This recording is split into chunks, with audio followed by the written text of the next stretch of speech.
নদিয়ার ভীমপুরে নাবালিকাকে যৌন নিগ্রহ খুনের ঘটনায় সিবিআই তদন্তের দাবি জানিয়েছেন নির্যাতিতার পরিবার। নাবালিকার মামা জানিয়েছেন, খুনের আগে যৌন নিগ্রহ করা হয়েছিল নাবালিকাকে।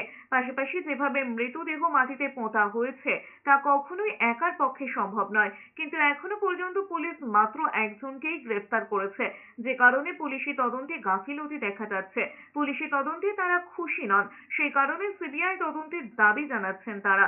এর পাশাপাশি তাদের আক্ষেপ, এত বড় ঘটনা ঘটে গেলেও শাসক দল এবং বিরোধী দল সহ কোনো রাজনৈতিক দলের প্রতিনিধি বা জনপ্রতিনিধি এখনো তাদের সঙ্গে কোনো রকম যোগাযোগ করেননি বা পাশে থাকার আশ্বাস বা সান্ত্বনা দেননি। পুলিশ কোনো গাফিলতি করছে যে 3 দিন হয়ে গেল, 3 দিনের মাঝখানে যে একজনকে গ্রেপ্তার হয়েছে, আরও পুলিশ গ্রেপ্তার করছে না। পুলিশ একটু স্লো ঢিল মারছে, এই তদন্ত নিয়ে অত হাঁটাহাঁটি করছে না। তা আমরা চাচ্ছি সিবিআইকে ডাকি তদন্ত নিতে। সুস্থ থাকতে কে না চায়, কিন্তু দিনের পর দিন সুস্থ থাকতে চাইলেও যেন সুস্থ থাকা আর হয়ে উঠছে না। কারণ বিভিন্ন জায়গা থেকে সুস্থ হয়ে যাবেন এমন প্রতিশ্রুতি পেলেও মেলেনি কোনো সুরাহা।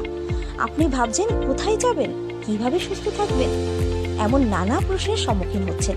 কিন্তু ভাবুন তো, এমন কোনো ডাক্তারবাবুর সন্ধান যদি আমরা দিই আপনাকে, যেখানে গেলে আপনি ম্যাজিকের মতো সুস্থ হয়ে যাবেন, কেমন হবে?